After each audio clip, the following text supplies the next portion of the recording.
Qu'est-ce qu'on dit? On dit on a un D, on a un I, on a un A, on a un B, on a un E, on a un T, on a un E, on a un diabète de type 1. Bonjour à tous et à toutes. Bonjour. Nous sommes très contents de retrouver cette nouvelle vidéo.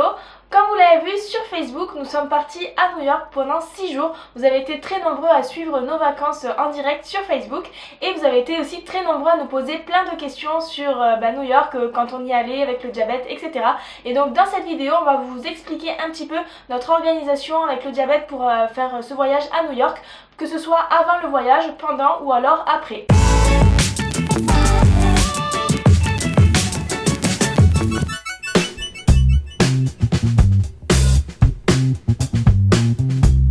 D'abord, je vais vous parler de la préparation avant de partir en voyage.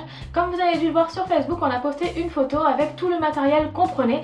Et il y a beaucoup de gens qui se sont interloqués, qui ont trouvé ça extraordinaire, tout ce qu'on avait pris. Et il ne faut pas oublier qu'on est deux diabétiques. Bon, on compte pas notre papa parce qu'il apparaissait pas sur la photo, mais il avait autant de matériel que nous. Donc on avait 3 fois un peu ce que vous avez vu sur la photo. Et vous avez été nombreux à nous dire qu'on avait pris énormément de matériel pour si peu de temps. Et en effet, on a pris beaucoup de matériel.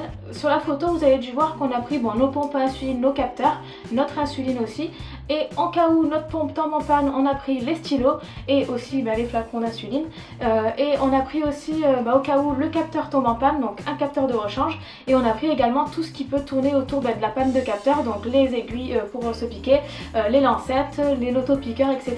Donc on avait pris beaucoup de choses en effet pour anticiper tout ce qui peut se passer pendant le voyage.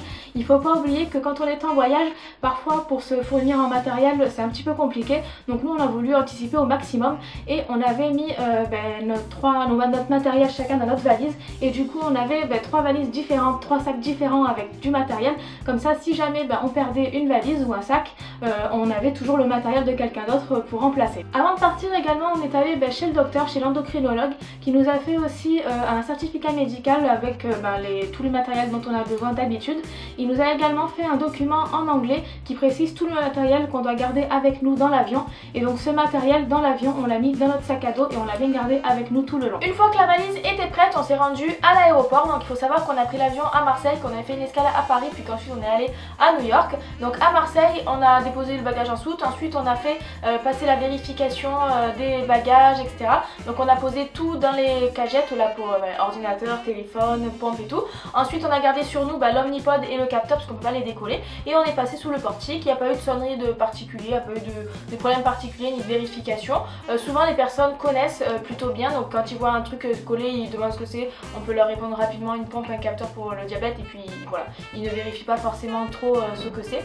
Et ensuite une fois que c'était fait, on est arrivé à Paris. À Paris on n'a pas eu de vérification particulière.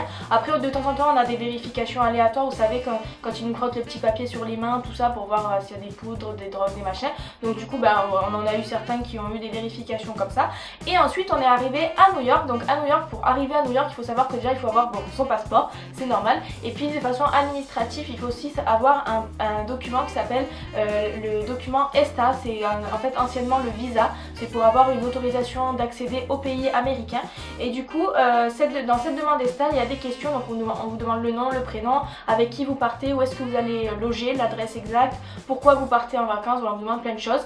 Et parmi toutes ces questions, il y a également une question qui dit: souffrez-vous d'une maladie physique ou mentale, ou êtes-vous consommateur de drogue ou toxicomane, ou êtes-vous souffrez-vous d'une des maladies suivantes, maladies transmissibles, etc., etc. Et comme nous on s'est pas senti concernés par tout ça, on a mis non. Tous les 3 personnes diabétiques du groupe, on a mis non parce que on savait pas trop dans quelle case se mettre, si c'était plutôt physique ou mental. Enfin mental non, mais on pense pas avoir maladie mentale. Ensuite maladie transmissible, donc on n'a pas tout ça, donc du coup on a mis non.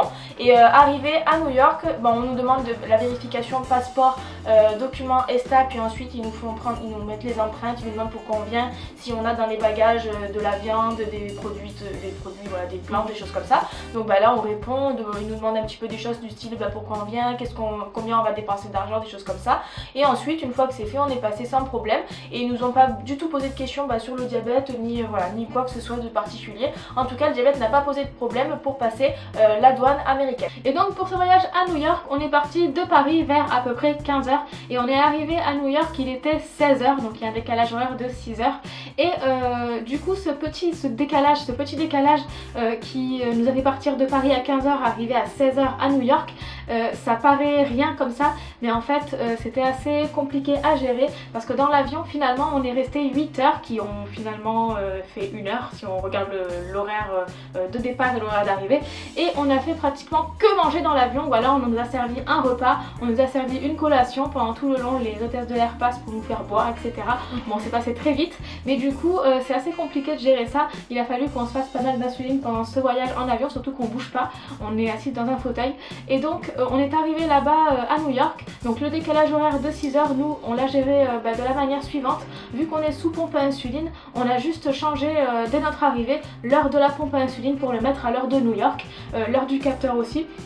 Et du coup, finalement, on n'a pas eu trop de répercussions sur la glycémie à cause du décalage horaire. Concernant maintenant notre expérience à New York, il faut savoir que New York, c'est la ville de la nourriture, il y en a de partout. À chaque coin de rue, il y a un truc à manger, que ce soit à l'heure du repas, à midi, il y a des hot dogs à tous les coins de rue. Ensuite, à 14h, au moment du dessert, il y a des glaces à tous les coins de rue. Voilà, c'est vraiment le royaume de la nourriture, donc on est vraiment tout le temps stimulé un petit peu pour manger. Pour le diabète, ça a été un peu problématique puisqu'en fait les repas là-bas sont plutôt très gras et très sucrés, et du coup il a fallu qu'on adapte un petit peu les doses, qu'on fasse un peu plus que d'habitude, voire peut-être parfois normalement, puisqu'en fait on marchait tout le temps et on a fait à peu près 20 km par jour, voilà, ça équivaut à peu près à 20 000 pas, donc on a fait beaucoup, voilà, on a beaucoup marché pendant longtemps, et du coup ça fait qu'on a fait quand même pas mal d'hypoglycémie, peut-être parce que les repas sont très gras, mais aussi parce qu'on a beaucoup fait d'activité physique.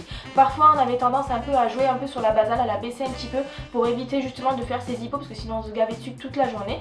Voilà, et puis finalement on a pu goûter tous ces repas américains, c'est-à-dire qu'on a fait un McDo, on a fait un check-check que vous avez tous conseillé sur Facebook. On a bu des milkshakes, on a bu des jus de fruits, des cookies, on a essayé la pizza américaine, on a tout mangé. Les hot dogs également, voilà, on a tout mangé, c'était génial.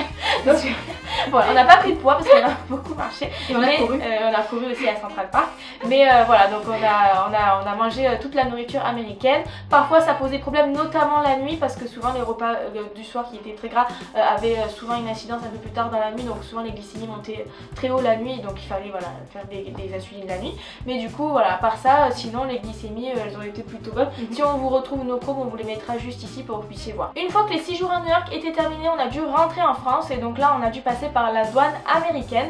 Donc pour le retour, on a eu, on va dire, un peu plus de soucis parce que à l'aller ils nous passaient pas forcément dans des rayons X et tout. Par contre au retour, quand on est rentré dans la zone internationale, ils nous ont fait passer, donc pareil hein, comme en France, on met les trucs dans les bacs avec la valise et tout, on enlève les chaussures, la casquette, on enlève tout, on se déshabille complètement, et ensuite ils nous mettent dans des genres de tubes et les bras en l'air comme ça, et ensuite on a un genre de machin qui nous tourne autour, et en fait ils ont un écran à l'extérieur qui détecte s'il y a des choses bizarres sur votre corps, et forcément moi j'avais un capteur là, une pompe là, et Anne elle avait ses 2 capteurs sur les bras, donc nous on avait les endroits où il y avait les pompes et les capteurs qui ont été détectés, donc forcément on a eu droit à la fouille à l'extérieur du tube.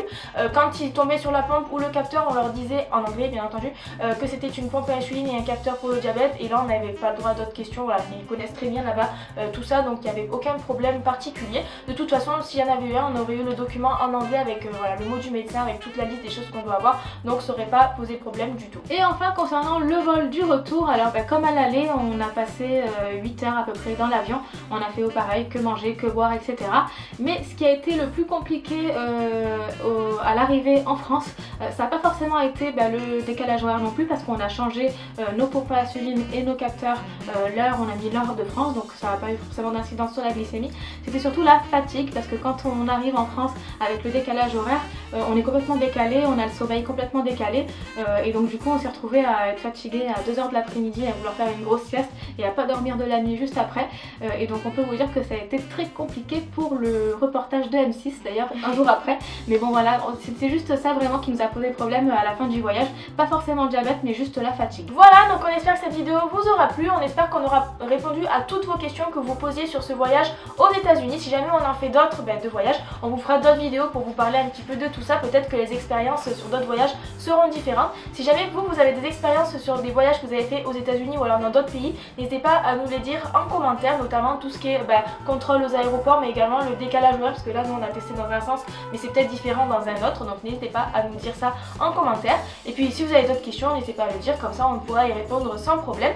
N'hésitez pas également à vous abonner à la page Facebook et à la chaîne YouTube pour recevoir la notification en cas de nouvelles vidéos. Merci d'avoir suivi cette vidéo et à bientôt.